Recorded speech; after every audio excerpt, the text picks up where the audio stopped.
జై శ్రీరామ్ అండి. ఇవాళ మళ్ళీ ఉచిత బస్సు కింద టాపిక్ చెప్పుకుంటే అందరికీ బోరు కొట్టేస్తుంది కదా, కానీ చెప్పాల్సిందే. ఒక ఆవిడ బస్సు ఎక్కి, ఏయ్ నన్ను మా ఇంటి దగ్గర దింపు, అనవసరంగా నన్ను ఇక్కడ దింపమని దిగమని చెప్పాడు, నీకు మర్యాద ఉండదని కండక్టర్ డ్రైవర్ని ఒక రౌండ్ వేసేసుకుంది దెబ్బలాట.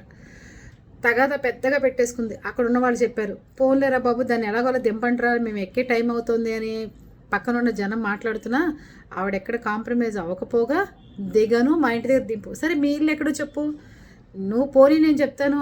మీ ఇంటి దగ్గర బస్సు వెళ్తుందా అంటే వెళ్ళదు, కానీ నాది ఇంటి దగ్గర దింపాలని చెప్పి కనీసం 2.5 hours పోట్లాడింది. ఆ డ్రైవర్ మీద, కండక్టర్ మీద, అక్కడున్న ప్యాసింజర్ల మీద, అందరి మీద దెబ్బలాడి పెట్టుకుంది. చంద్రబాబు నాయుడు గారిది ఇందాక మన ఛానల్లోనే అడ్వర్టైజ్మెంట్ వస్తుంది, యాడ్. ఒక అమ్మాయి స్కూల్కి వెళ్ళటానికి, కాలేజీకి వెళ్ళటానికి, నాన్న బస్కి ఛార్జీ ఇవ్వు నాన్న అంటే తండ్రి జోబులో చూసుకుని, ఫోన్లే అమ్మాయి వాళ్ళ కాలేజీ మానేసే రేపు వెళ్దు కానీ అంటాడు, డబ్బులు లేక పాపం. ఇంకో అమ్మాయి బంతిపూలు అమ్ముకునే అమ్మాయి ఏం చెప్తుంది అంటే, రోజు వెళ్ళి వచ్చిన లాభం ఛార్జీలకే పోతుంది, అవి అమ్ముకుని ఏం ప్రయోజనం, మరి ఇల్లు గడవాలంటే వెళ్ళి అమ్ముకోవాల్సిందే అని తను బాధపడుతుంది.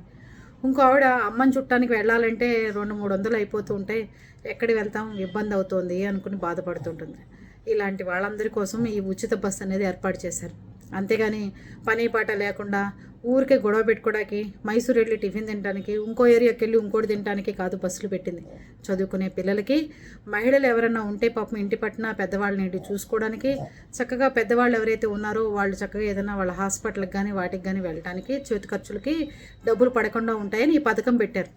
ఆ పథకాన్ని చక్కగా వాడుకోండి. ఎట్లాంటి అల్లర్చిల్లరగా ఉన్న ఆడవాళ్ళు ఆ పథకం ఎత్తేసేదాకా చేసుకోమాకండి దయచేసి, ఓకేనా?